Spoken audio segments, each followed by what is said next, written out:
¿cuántos de nosotros no queremos ser santos? ¿O cuántos de nosotros no admiramos a los santos? Creo que todos admiramos a los santos. Pero también nosotros admiramos a los personajes de la Biblia. Y a veces quisiéramos ser como esos personajes de la Biblia.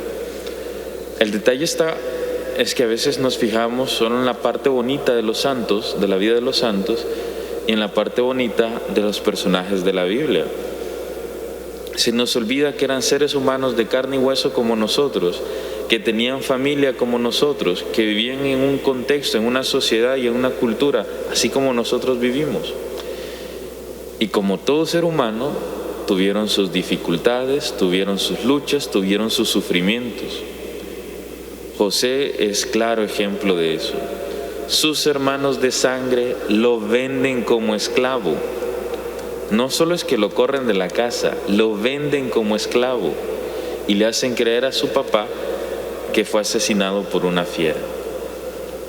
José siempre fue un joven mirado por Dios y Dios le acompaña en su caminar. Pero por más que Dios le acompañe en su caminar, Dios no le evita el sufrimiento. ¿Ustedes creen que José no sufrió cuando sus hermanos lo tiraron al pozo?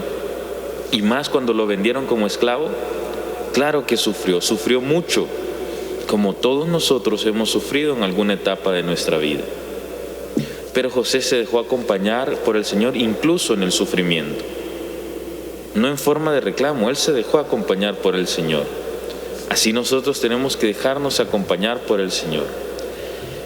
Y José se deja acompañar por el Señor a tal grado que cuando se encuentra con sus hermanos, claro, ahí está la herida todavía, se abre y él quiere vengarse, él está molesto con sus hermanos y llora, dice el texto. José rompe en llanto, pero termina perdonándolos, no les hace daño. Y dice, el Señor me ha enviado para hacer salvación. Y así debemos de ser nosotros. Dejarnos acompañar en el proceso de dolor por el Señor, en el proceso de gozo por el Señor, para que nosotros seamos instrumentos de salvación.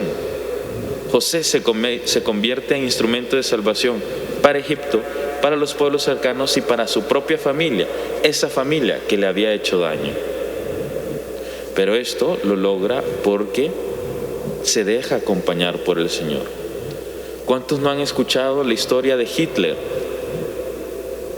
Del por qué algunos dicen que se hizo malo, que él sufrió mucho desde pequeño, fue rechazado en una escuela de arte. De adulto sufrió mucho también, fue encarcelado. Y ese rencor y ese dolor lo hizo hacer las atrocidades que hizo. Él no se dejó acompañar por el Señor. En la vida todos vamos a sufrir de una u otra manera. Pero si nos dejamos acompañar por el Señor, nos vamos a convertir en instrumentos de salvación. Si no nos dejamos acompañar por el Señor, nuestro corazón se va a llenar de ira, de odio, de tristeza. Y más que convertirnos en instrumento de salvación, nos podemos convertir en instrumento de tortura. Pidámosle al Señor que nos abra los ojos y los oídos para darnos cuenta que Él nos acompaña en cada momento. Amén.